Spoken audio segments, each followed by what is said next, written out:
क्या हरियाणा के पहलवानों को बर्दाश्त नहीं है कुश्ती महासंघ में यूपी का अध्यक्ष या जीजा साली के आरोप सच्चे हैं?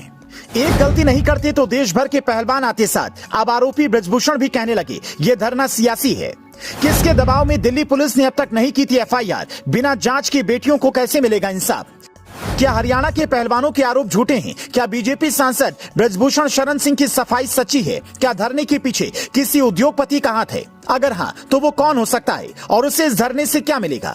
ऐसे कई सवाल उन लोगों के मन में भी उठने लगे हैं जो अब तक पहलवानों के धरने को समर्थन दे रहे थे, उनके साथ सहानुभूति जता रहे थे। बारी बारी से एक एक सवाल का जवाब समझने की कोशिश करते हैं, लेकिन उससे पहले समझिए कि पहलवान धरना क्यों दे रहे हैं और ब्रजभूषण सिंह ने उन आरोपों पर क्या कहा है।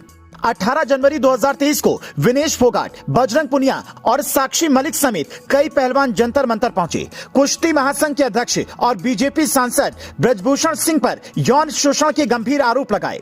विनेश फोगाट ने रोते हुए कहा, ब्रजभूषण सिंह और कोच नेशनल कैंप में महिला रेसलर से गलत काम करते हैं।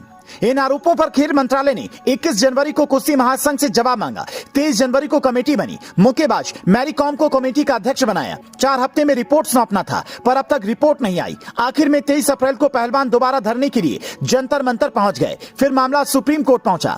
28 अप्रैल को सुप्रीम कोर्ट में सॉलिसिटर जनरल तुषार मेहता ने कहा कि दिल्ली पुलिस एफआईआर करेगी। फिर एफआईआर हुई। एफआईआर के बाद अब ब्रजभूषण शरण सिंह मीडिया के सामने आए और कहा कि सारे आरोप झूठे और बेबुनियाद हैं।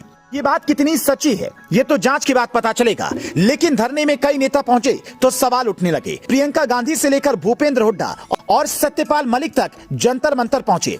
ऐसे में सवाल ये उठा, क्या विपक्ष के नेता सिर्फ धरने को भावनात्मक तौर पर समर्थन देने पहुंचे या नेताओं की एंट्री से मामला सियासी हो गया है? ब्रजभूषण सिंह ने जिस हिसाब से कहा कि इसके पीछे कोई उद्योगपति हो सकता है, उससे यही लगता है कि कहानी में कई मोड़ हो सकते हैं। लेकिन सवाल ये है कि जो पहलवान दूसरे देशों के पहलवानों को चित करते हैं, मेडल लाते हैं, उन्हें कोई अपने फायदे के लिए कैसे बरगला सकता है? कहीं बीजेपी सांसद आरोपों के बाद ऐसे ही उल जुलूल आरोप तो नहीं लगाने लगे हैं? ब्रजभूषण सिंह का कहना है कि मैं अपराधी नहीं हूं, इस्तीफा नहीं दूंगा, मेरा कार्यकाल लगभग खत्म होने वाला है। सरकार ने 45 सदस्यीय कमेटी बनाई है, 45 दिन में चुनाव होंगे। मेरे खिलाफ 2 एफआईआर दर्ज हुई हैं। मैं जांच से नहीं घबराता, लेकिन एक ही परिवार और अखाड़ा हमारे पीछे क्यों पड़ा है? सोशल मीडिया में इस बात की चर्चा है कि जीजा साली की जोड़ी कुछ तो छिपा रही है। बजरंग पुनिया और विनेश फोगाट में जीजा साली का रिश्ता है।